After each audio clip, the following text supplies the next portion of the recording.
Good morning.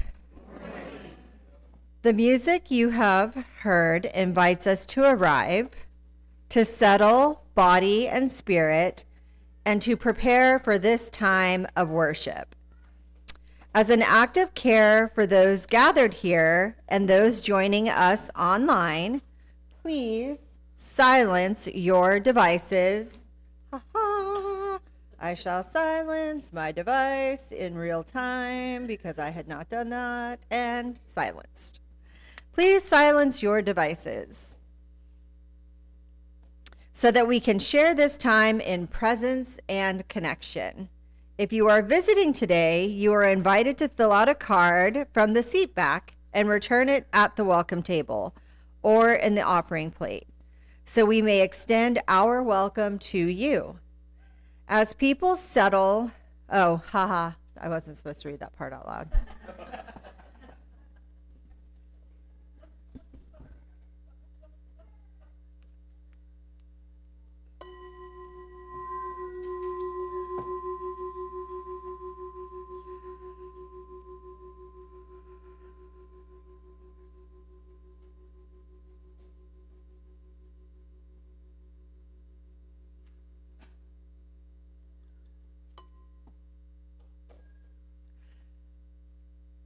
Please know that whoever you are, wherever you are from, whomever you love, wherever you are on life's journey, you are welcome here.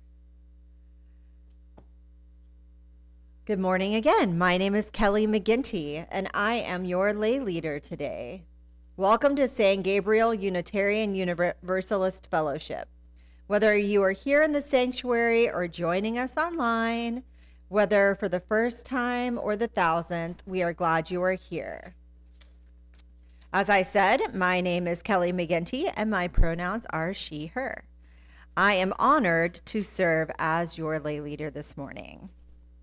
In addition to being lay leader for today, I also run the monthly full moon drum circle, and I co-conspire for the monthly new moon sound bath, both of which are free community events that welcome children and offer free childcare. I would like to introduce our spiritual advisor, pulpiteer, worship leader, one of my favorite people.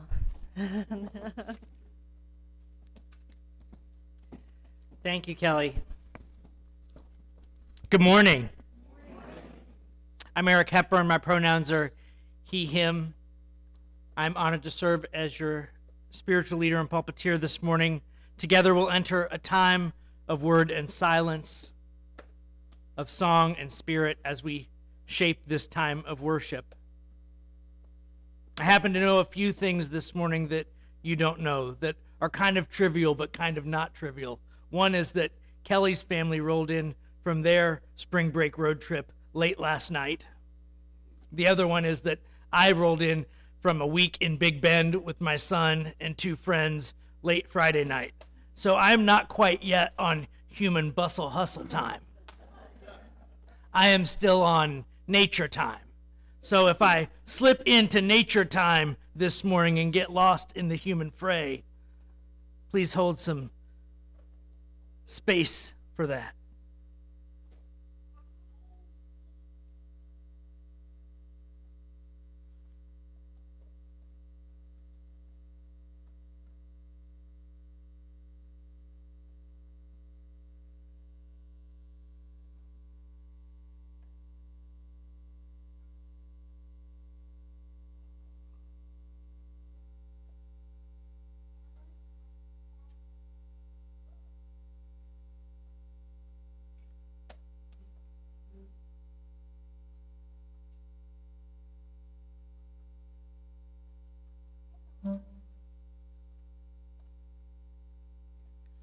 Please recite after me the words to light our chalice.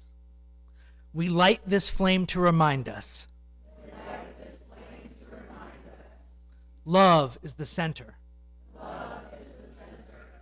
as we grow and connect, mature and deepen.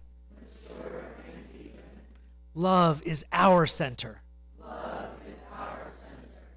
When the light of truth burns all else away, love endures. Let us greet this day in song. Our calling in song is Meditation on Breathing, number 1009 in the Teal hymnal. The lyrics will be projected. Please rise in body or spirit as we join our voices to welcome the day and one another. We will sing this one 3 times through.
The Wonder Box reminds us that wisdom often comes in small packages and that curiosity is a sacred gift at every age. Candace White, our Director of Religious Exploration, will now share this time of learning and wonder with us. Yay! Good morning.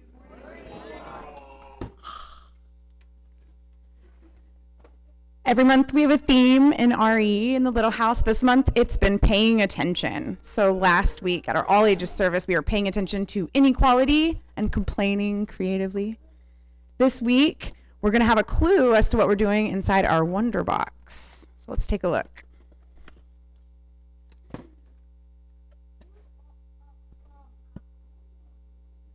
It's water. What does water have to do with paying attention? Any ideas? Oh, yes. When you are drinking water, you do have to pay attention. Because I don't know, if you're not paying attention, it'll end up on your shirt. Yeah? Yeah. What else? Yes.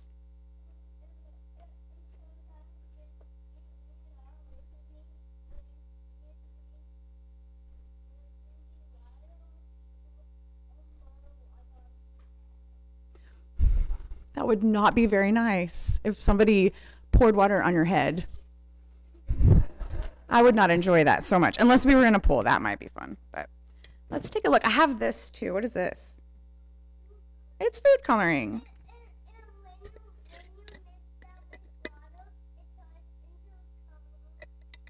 You're way ahead of me. Let's take a look. I put a little food coloring. Just one drop. What do you see? Let me pay attention. Yeah, and you kind of see a trail, but if I swirl it, what happens? Yeah. We put in a...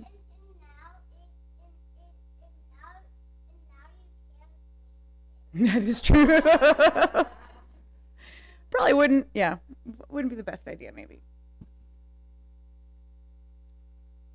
We could see where the food coloring started when we dropped the food coloring into the water. And then it slowly spreads through. Yeah. That's my coffee. So that's infused with something different. Yes,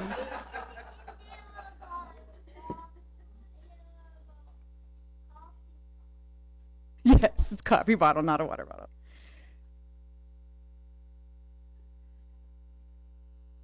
Sorry. The food coloring started, it spread through the water. That's where we are. How is this water like real life? Like rivers or rain or the water we use at home?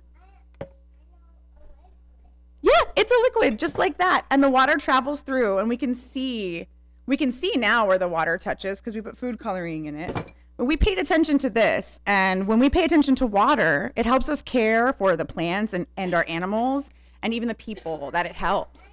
It's important to stay hydrated.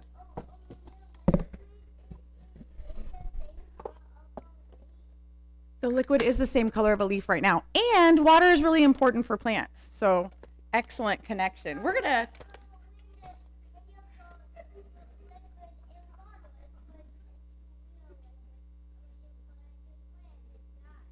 The water? Or the plants drink it up just like we do. Cool, huh? We're going to talk about all that stuff. I'm super excited to continue this in the little house. So I'm going to take we're all very excited. We're going to go to the little house and explore this theme some more. And may your song be our blessing as we head on that way.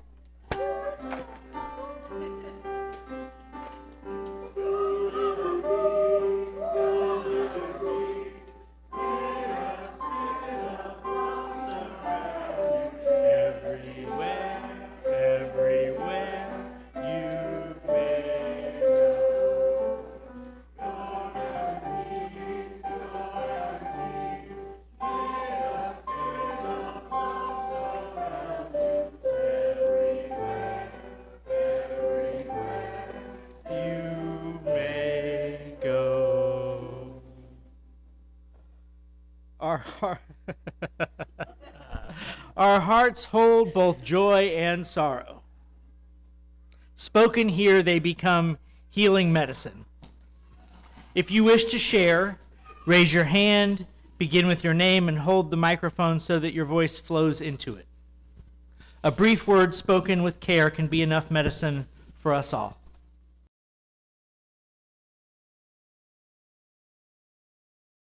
For all that you shared, and for all that remains unspoken, this community holds you in love. Now we pause to honor the great world house of which we are a part, lifting up the needs, the hopes, and the voices beyond these doors. And usually in this segment, I relate our work here to some news item or current event, and those are useful connections to make. But today I want to connect us to something older, something both more profound and more grounding. This past Friday, March 20th, was the spring equinox. So the Great World House invitation this morning is not to a polis or an event, but to nature herself, to the expanding, rotating universe of which we are a part, to the stardust of which we are all made, to the cycles of life and light, love and gravity, death and compost that are our truest, deepest ecology. That is what Equinox honors. And Kelly and I are going to now do a brief equinox ritual. I said Kelly and I. Really, Kelly's going to do it.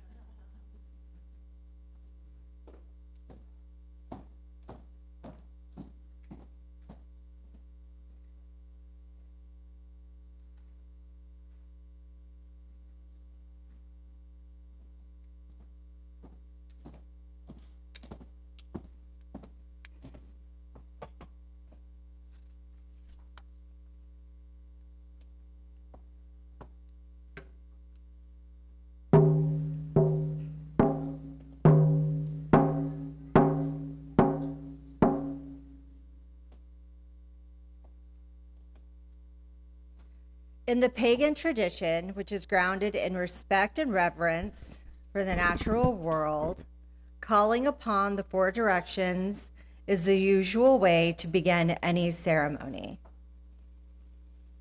Each direction is associated with an element, of the natural world and represents some part of our human nature as well. The directions are not seen as separate and isolated, but rather as part of the interdependent system that makes up the world. Every tradition has their own way of beginning. Different spiritual paths start with different directions, but for the purposes of today, we will be starting in the east, toward the rising sun.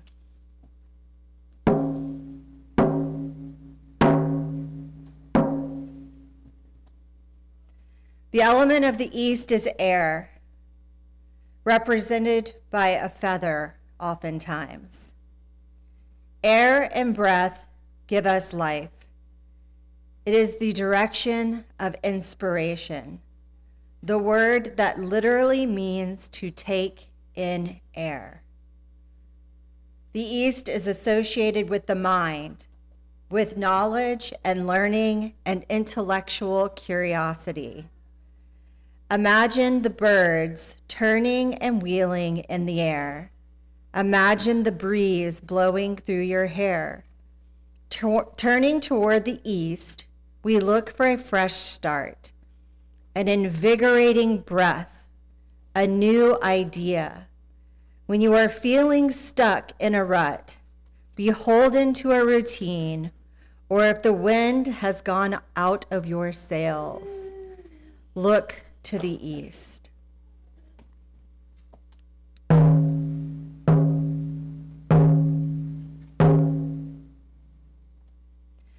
We move around the wheel to the south. The element of the south is fire, which can be represented by the flame of a candle or a chalice. Fire is a transformative force. It is heat and light and powerful change. In the northern hemisphere, it makes sense that we associate the south towards the equator with the warmth of the sun and the heart of the flame. We see birds move south, butterflies move south, whales move south, seeking warmer places when the weather gets cold. When our internal weather gets cold, turning south is a metaphor for turning toward the warmth and daylight, seeking out the changes that will warm us up, get our blood moving, call us out of the winters of our lives, out of hibernation and into action.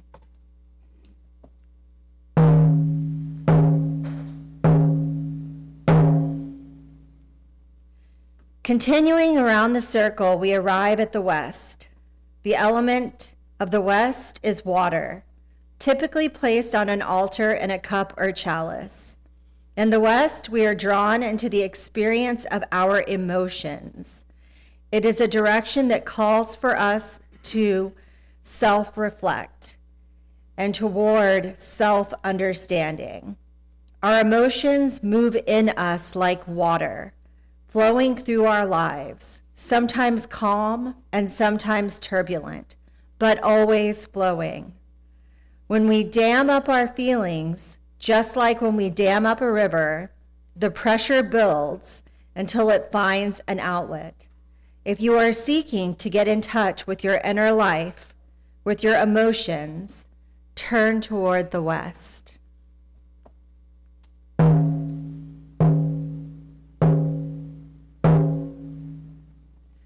We now move to the north. The element of the north is earth. It can be represented with soil or crystals or rocks or plants. There is stability here, the ground of our being. The north represents the place that holds us, that allows us time and space to heal and grow, to feel nurtured and respected. It is also the place of embodiment, of connecting with our physical self, with the concrete and the tangible world around us. The North calls to you if you are seeking balance, the deep wisdom that lives within our bones, a place of rest and recovery.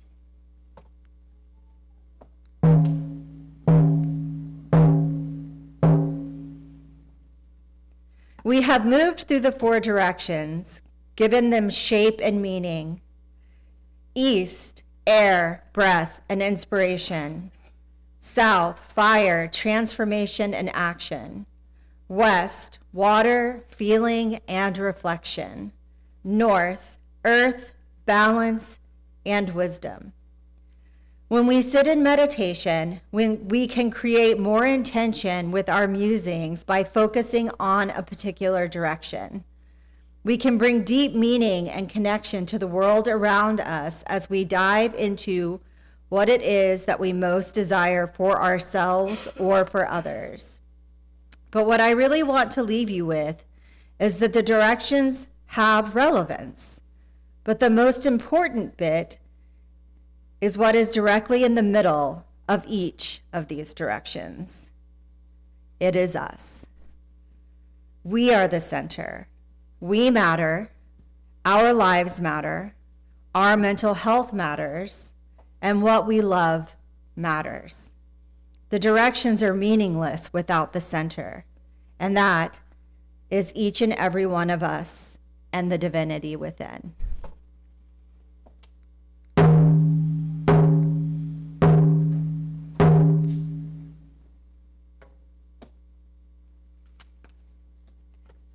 Thank you.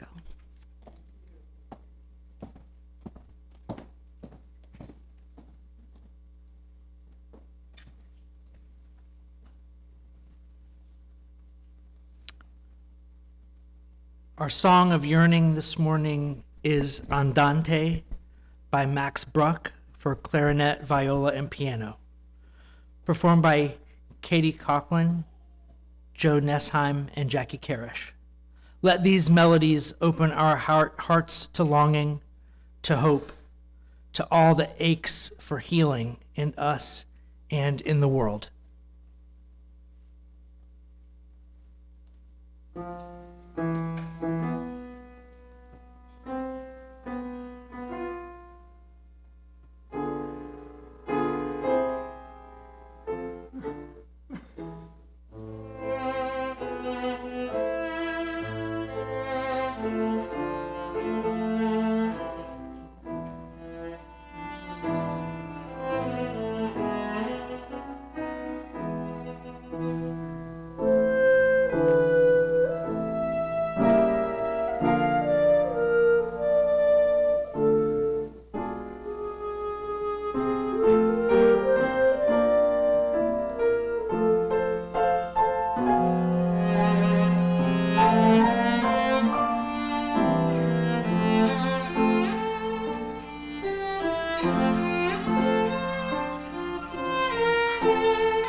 Let us enter a still place within, opening our hearts and minds to receive the voice of wisdom. After the words are spoken, we will breathe together in silence, preparing ourselves for the word unfolding among us. We welcome a voice of wisdom, unpacking the work of Simone Weil. Mathematics show us that there are truths independent of human preference, that reality has structure we can discover, but not create, that the mind can grasp something beyond itself. This is education in the distinction between subjective desire and objective reality, between what we want and what is. The allegory of Plato's cave particularly resonates with Simone and her thoughts.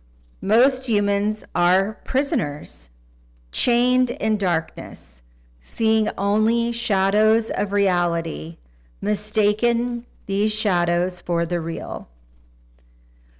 Liberation requires being dragged forcibly out of the cave, a painful ascent into light that initially blinds, that requires time for the eyes to adjust before the sun can be seen.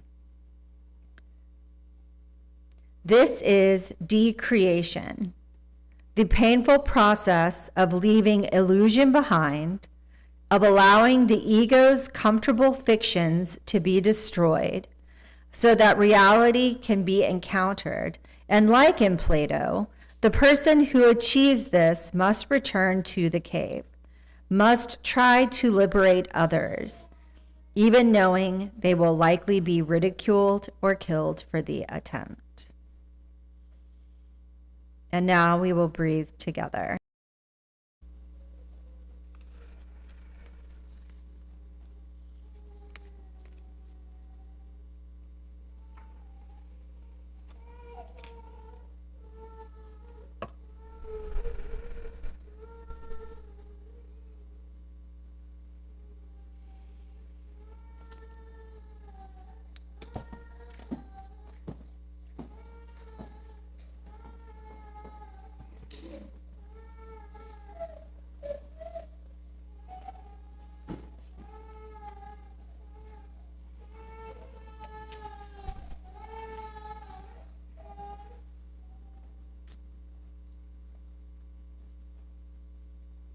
I had to go look this up, so I'll do y'all the similar favor so you don't have to get your cell phones out.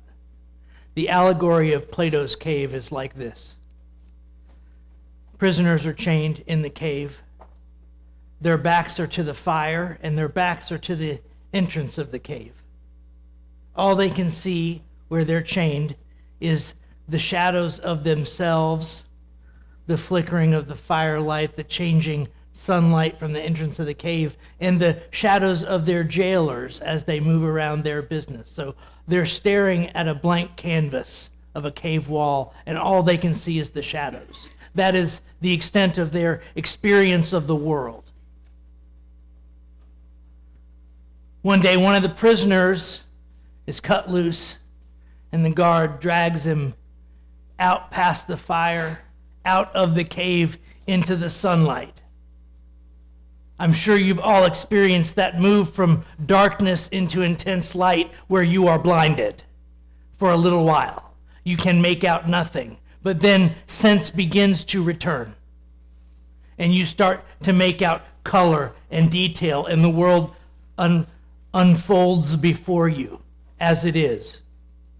Now imagine just for a moment that experience of life outside the cave, of birds in the sky, water running in the streams, green leaves on the trees, grasses on the plants, a butterfly, a flower, a piece of succulent fruit hanging from a branch, when all you've ever experienced is shadows on a wall.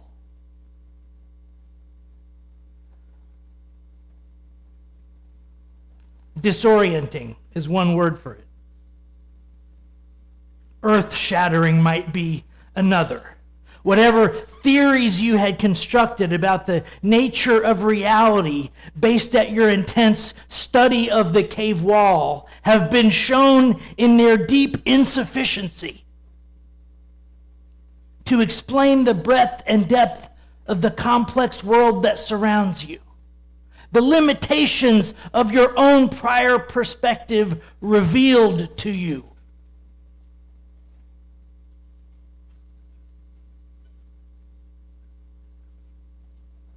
And at some point, the acknowledgement of the paucity of the imprisoned condition compared to the liberation and freedom of life outside drives the released prisoner to know that they can't leave their friends behind. That there is no moral or ethical path that allows them to just walk free and leave their brothers and sisters and siblings chained in the cave. So they go back. And they try to explain to someone who's only ever seen shadows on a wall what a bluebonnet looks like, or an apple, or a mountain stream, or a cactus, or a lizard, or a mountain, or a sunset. How do you explain a sunset to someone who's only ever seen shadows on the wall of a cave?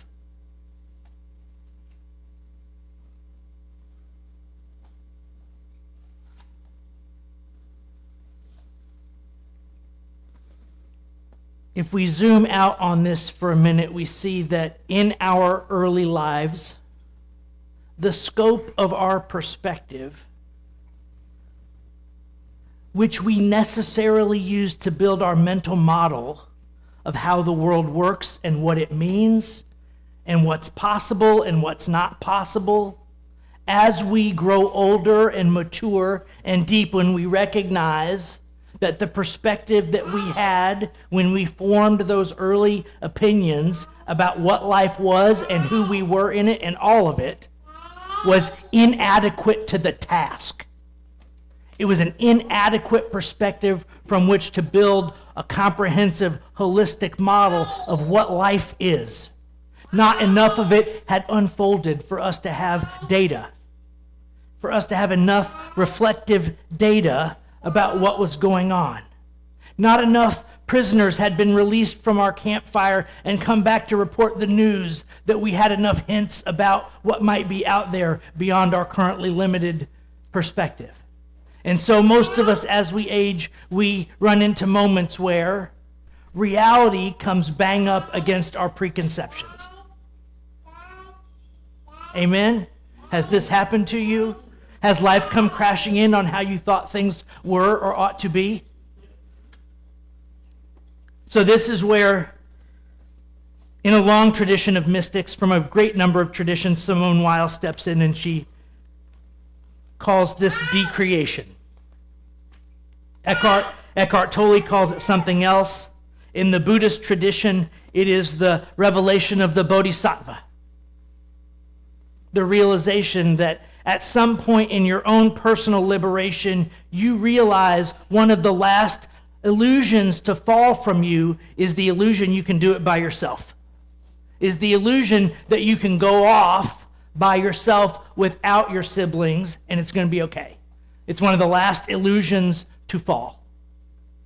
And then you realize not only can't you do it by yourself, but it's not even the true thing if it's by yourself.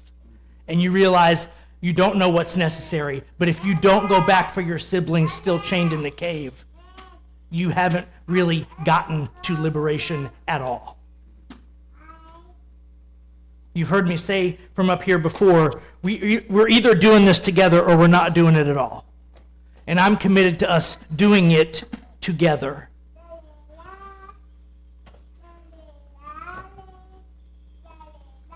Simone Weil says this: we do not become just by adding virtue. We do not become just by adding virtue to ourselves, to our lives, to our worldview. We become just by subtracting the self that blocks reality.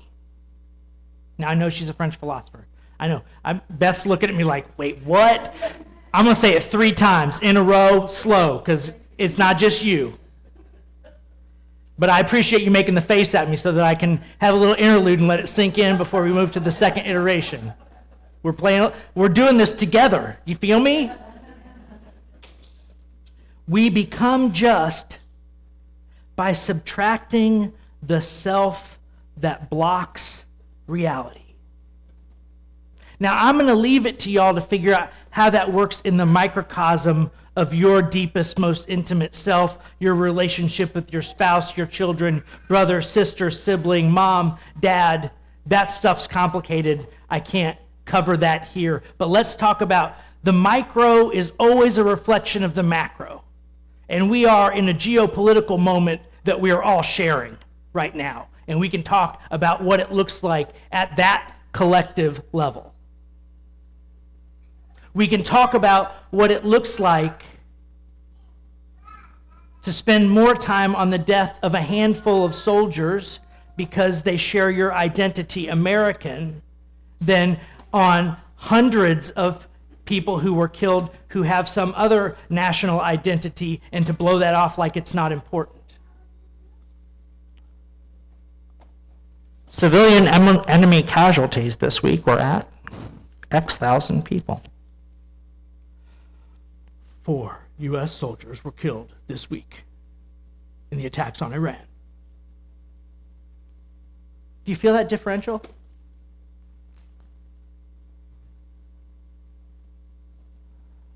If you share the identity with them, they're important. If you don't share the identity with them, they were probably disposable people. Now we know that that's not true.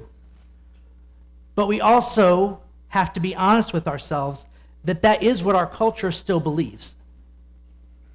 Our culture still believes that some lives are worth more than others. That some lives are worth more than others. That is the self that blocks reality. The self that your identity means something.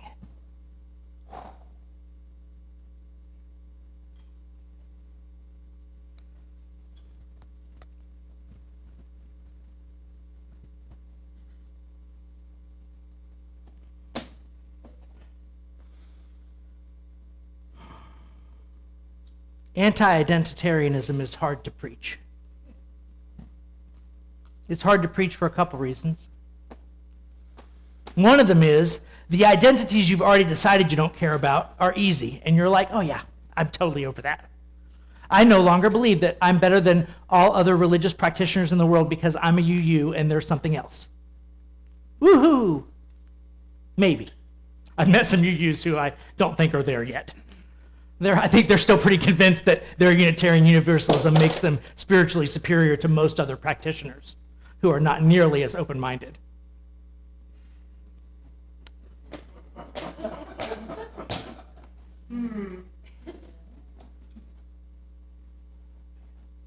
In this place, in this day and time, whether you tolerate what's going on, whether you think it's some sort of weird necessary evil, whether you wholeheartedly object to it, your identity as American is getting triggered every day in an attempt to make you predictable to the powers that be. Well, Bob, now you wouldn't want to be seen questioning the value of our soldiers, would you? No, sir. No, sir, I would not. I would not. I honor our troops. Because to do less than that would be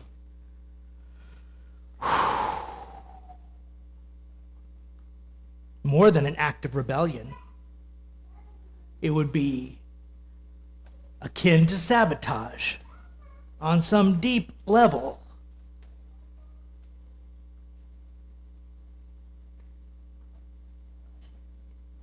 I do wonder deeply whether we are capable of holding identities without getting this superior thing wrapped in with it. Do you feel me?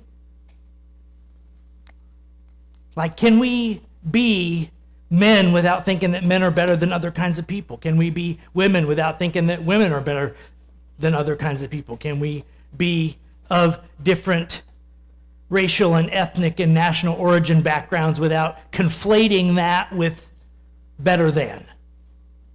Because the natural egoic tendency, I'm going to use that word and emphasize it, the egoic tendency is to cover up your insecurities with either a story of I'm the best, I'm the greatest, or I'm awful, I'm no good. So you're going to use one of those two kinds of stories. You're going to either talk about how terrible you are, or you're going to talk about how awesome you are. But they're both ways of keeping your ego alive to cover up your own insecurities. And what we want to grow past, the loosing of the chains that moves you from the shadow world to the real world, is letting go of all that. You're neither better or worse than anyone. Just not. And every thought you have along those lines is just something that happens to you the same way rain happens. It's part of the natural unfolding of the world. It's a completely human thing. You're not at fault for it. But you do get to choose what to do with it when it happens to you. When you have that thought about your own superiority or inferiority, you do get to choose how you respond to that moment. It's just a thought. It wasn't true. It wasn't my identity. It doesn't make me better. It doesn't make me worse. It just makes me a human being who suffers from thinking the way that all human beings suffer from thinking.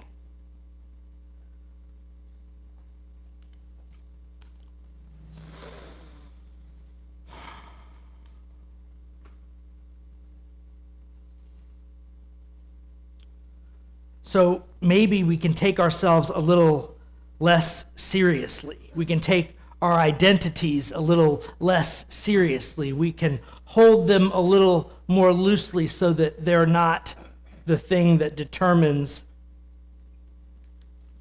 how we react in a situation. I've been preaching the last few weeks about us becoming spiritually alive and therefore unpredictable. A spiritually alive human shows up to what is and is unpredictable in their response in a way that a human being enwrapped in their identities is not. Because the identities tell you what you need to do in that moment. You're an American, so you should applaud that that 2 orders of magnitude more of them died than of us. See, that is the math of celebration.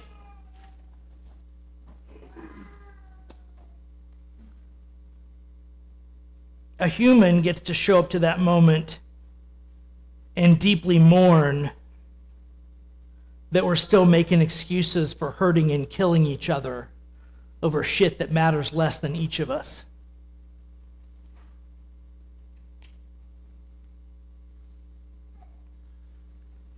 Another word for decreation, or should we say the practice that underlies decreation, of letting go of this self that gets in our way of showing up to reality, is disillusionment. It's one of my favorite words. Disillusionment is a spiritual technique. It's a practice. And here's what I want to focus on this. Disillusionment isn't despair, and it's not, I was wrong in how I built my model. I'm going to just throw the whole thing out and act like I don't know what the hell's going on. It's neither of those things. It is precision. It is an act of precision. It's an act of saying, okay, I probably got some things right and some things wrong. I have to really deeply engage now and say, okay, which things?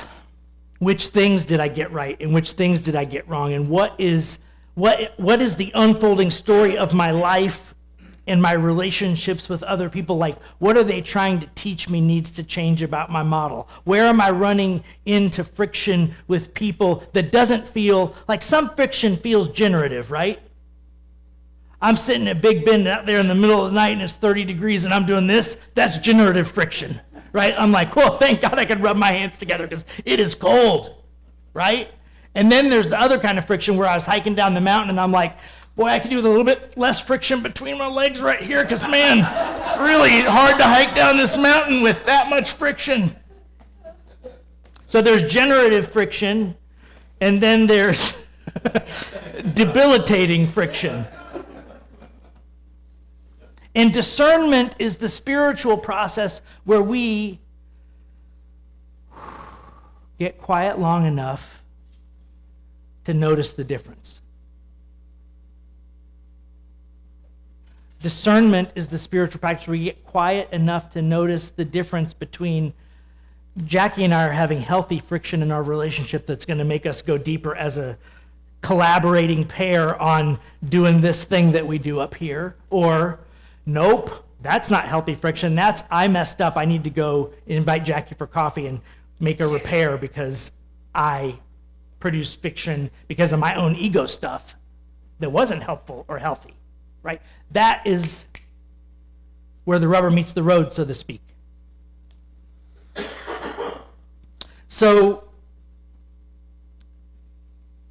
on the micro level, we talk about the precision of disillusionment, figuring out which little things that you believe that are making the whole model not work right, about like where you're at in the world, where you're at in your life, what's going on, and you find that piece, oh,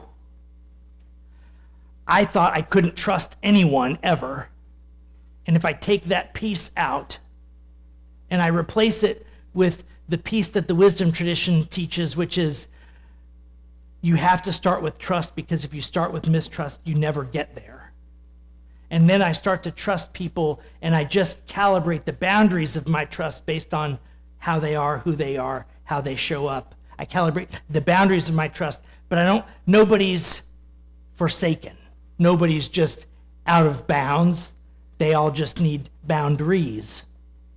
Oh, suddenly I click that piece in and my model starts working again, and I'm able to start strengthening relationship instead of destroying it. So there are lots of illusions. I talked about the illusion that we can do it by ourselves. There's the illusion of control. Anybody else struggle with that one? We just spent 4 days fasting in the high mountains of Big Bend, in part trying to take on the illusion of control, because on the fourth day, you just accept that whatever's going to happen is going to happen. It helps you loosen your grip on the idea that you're in charge of this show. It also highlights why paying attention to each and every sunrise and the cycles of the moon and the cycles of the season, when you're out in nature for a week, you realize why that was so important to our ancestors. If you're not paying attention to that stuff, you are uncomfortable all the time. And that's just for us people who have like a car or 2-mile hike away to retreat to. Probably dead is a better answer. Probably dead if you're not paying deep attention to the ecology in which you're existing and the cycles of the sun and the moon and the water and all of it.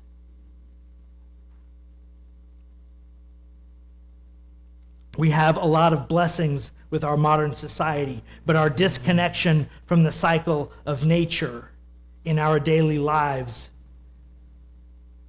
I think on the whole, is overdone.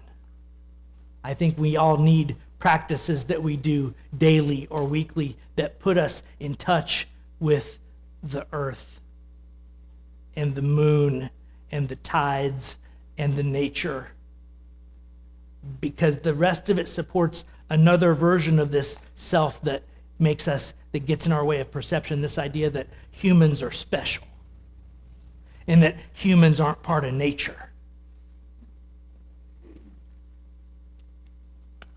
Yeah.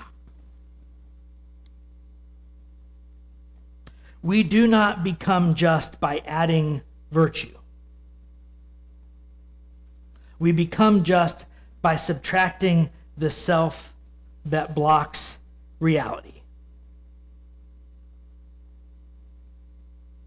Justice isn't a virtue we acquire, it's what becomes possible when the self stops distorting our perception of others and we see them as real.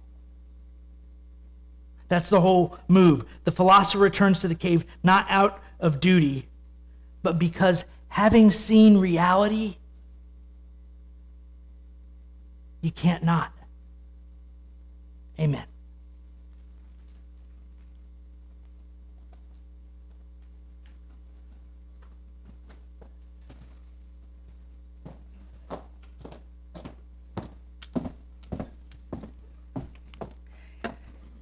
Each week, we give an offering to sustain this spiritual home and to support the work of our fellowship.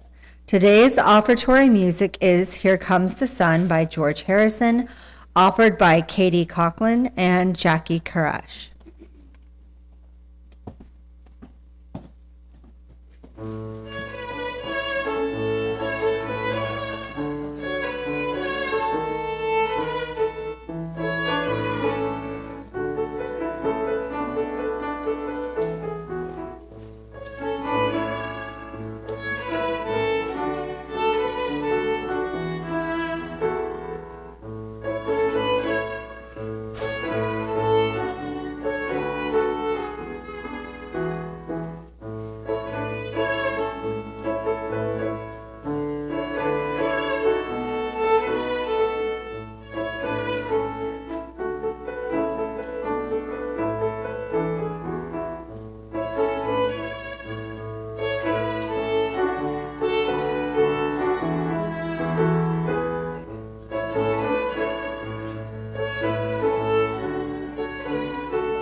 And now we return to this beloved house where our covenant lives in the announcements and invitations we share. Today, Social Justice will host a shower day from 4 to 6 p.m. in the fellowship house. Michelle, are you here? No. All right. If you want to volunteer to support shower days for our unhoused neighbors, please reach out to Michelle Augustine. You can get her contact information at the membership table. There will be choir rehearsal today starting 30 minutes after service ends. That looks like it's going to be 12:15. Let's see. This Wednesday, 7 p.m. to 9 p.m. in the sanctuary, Grief Circle. A year ago, we gathered after the elections. We're gathering again because grief doesn't stop, and neither do we. Come if you're carrying something. June, Ashley, and I will hold space, and together we'll work on how to metabolize what's happening inside and outside of us. The following Wednesday, April 1st, is our next full moon drum circle at 7 p.m. Childcare is available. Our next new member orientation is on Sunday, April 5th, with a joining ceremony to follow on Sunday, April 26th. Please see the membership table for more details and to sign up if you are visiting and interested in finding out more. I will be teaching an adult RE class Starting on April 19th, the subject is Cultivating Wisdom. We'll meet for 4 weeks from 9:10 a.m. to 10:10 a.m. in the fellowship house. There's a sign-up sheet at the membership table. I do ask that you sign up in case there's too many of us for the fellowship house. We know we have to move it. An invitation for lay leaders or anyone curious about becoming one. Join us on Sunday, April 12th at noon in the sanctuary for a celebration and training gathering. We'll thank our current leaders, share presentation tips, and practice on stage. Light refreshments will be provided. Childcare is available on request. So please sign up at the visitor table or contact Jan Robertson for more information. Or Jamie Moore, I'll say. All right, and that's the news from This World House. Nope. This beloved house. I'm going to get these two segments straight, I swear. One of these days.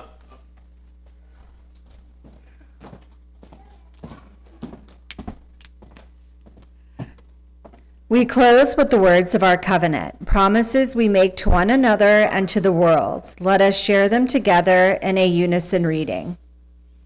Love is the spirit of this community. Truth is our sacred quest. Justice is our prayer. We dwell together in peace. We seek wisdom and freedom. We serve life in fellowship. We grow in harmony with the sacred. Thus do we covenant with one another.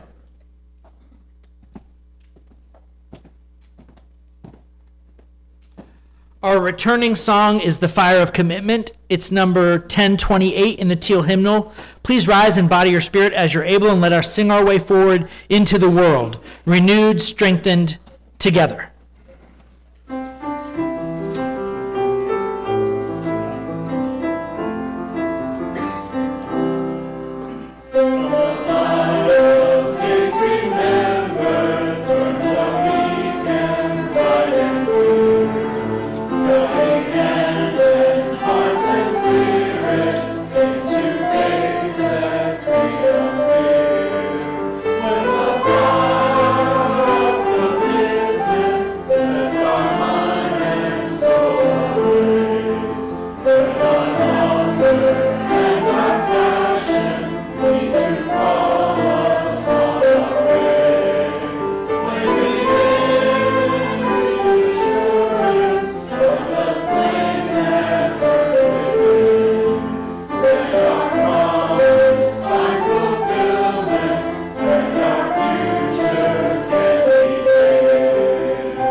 Please recite after me the words to extinguish the chalice. We extinguish this flame to remind us. Love is the center. As we explore and rest, engage and heal, love is our center. When only ashes remain,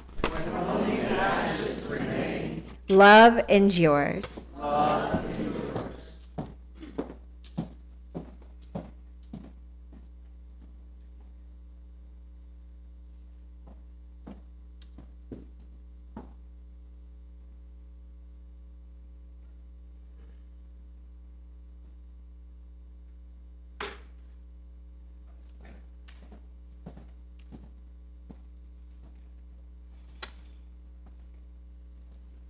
In pagan ceremony, you always close a circle after you open it. And when you invoke the 4 directions, you have to close it down. So I'm going to try one more time to sing Reverend Meg Barnhouse's closing benediction, which is a call to the 4 directions if you listen to it.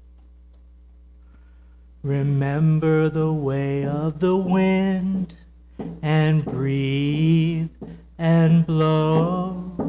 Remember the way of the fire, and sparkle and glitter and glow. Remember the way of the water, and ebb and flow. Remember the way of the earth, and grow. Go in peace.